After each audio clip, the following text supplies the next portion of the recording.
ఓం శ్రీ మహాగణాధిపతయే నమః. ఓం నమః శివాయ. హర హర మహాదేవ శంభో శంకర. అందరికీ నమస్కారం అండి. ఈరోజు మనం కామరపకోటలో ఉన్న శ్రీ భద్రకాళి సమేత వీరభద్రేశ్వర స్వామివారి ఆలయాన్ని చూద్దాం.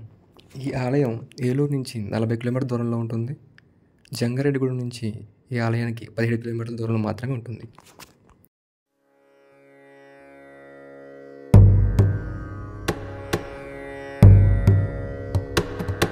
नमामि शमीशान निर्वाणरूपम् विभुं व्यापकं ब्रह्मवेदस्वरूपम् निजं निर्गुणं निर्विकल्पं निरीहम्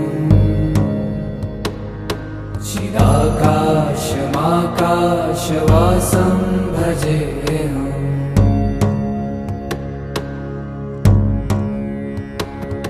निराकारमोङ्कारमो महागणाधिपतये नमः. ओम श्री गुरुभ्यो नमः. हरि ओम. శ్రీ భద్రకాళి సమేత వీరభద్రేశ్వర స్వామినే నమః. ఈ పూర్వం చోళుల కాలంలో కట్టినటువంటి గుడి ఇది.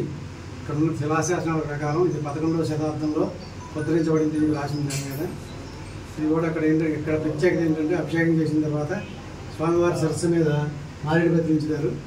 అది హరహర అంటే కనుక అది పల్లెల్లో పడుతుంది. మనం ముక్కుబళ్ళు ఉన్నా కానీ ఏమున్నా కానీ పడవవి. పూర్వకాలం రాజులు కూడా యుద్ధానికి వెళ్ళేటప్పుడు ఇక్కడ అభిషేకం చేయించిన వాళ్ళు. ఆ పత్రి పడితేనే యుద్ధానికి వెళ్ళేవాడు. పత్రి పడకపోతే యుద్ధానికి వెళ్ళేవాడు కదా.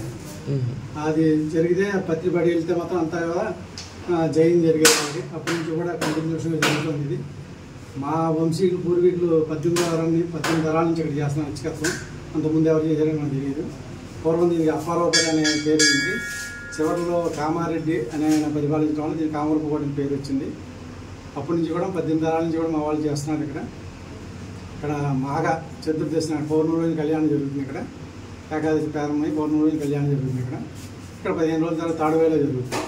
ఇక్కడ తీసుకొచ్చే విగ్రహం మధ్య దారిలో తాడువేళ అయిపోయిందని చెప్పి అక్కడ ప్రతిష్ఠ చేశారు. రాజుగారు బాధపడుతుంటే ఆయన కళ్ళలో కనిపించి ఇక్కడ వేరే గుడి కట్టమని చెప్పి చెప్పడం జరిగింది. వీరభద్రుడు అక్కడ గుడి కట్టి ఇక్కడ రాజుగారు ఇక్కడ ఉండేవాళ్ళు కాబట్టి ఇక్కడ గుడి కట్టారు. ఇక్కడ పోతే అక్కడ 15 రోజుల ముందు కళ్యాణం ఇక్కడ జరుగుతుంది. రాజుగారు ఉండేవారు కాబట్టి 15 రోజుల తర్వాత శివరాత్రి మహాశివరాత్రి అక్కడ జరుగుతుంది.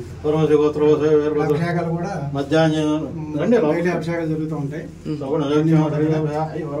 ప్రత్యేకత శంకు చక్రాలు ఉంటాయి వీరభద్రుడికి. ఎక్కడా కూడా ఉండవు. శివాలయంలో శంకు చక్రాలు అనేవి ఎక్కడా కూడా ఉండవు.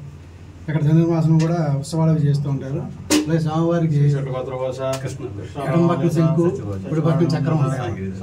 శివాలయంలో శివకేశ్వర భేదం లేదని చెప్పే శివాలయం ఉండేది.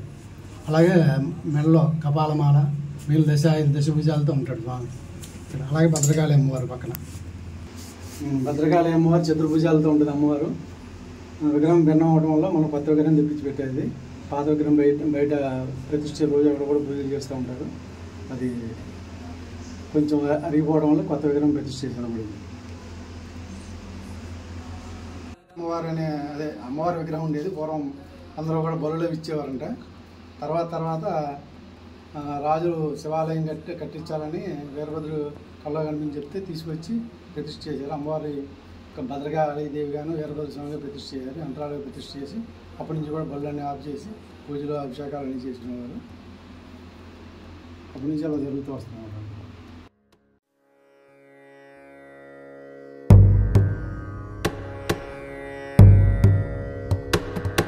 नमामि शमीशान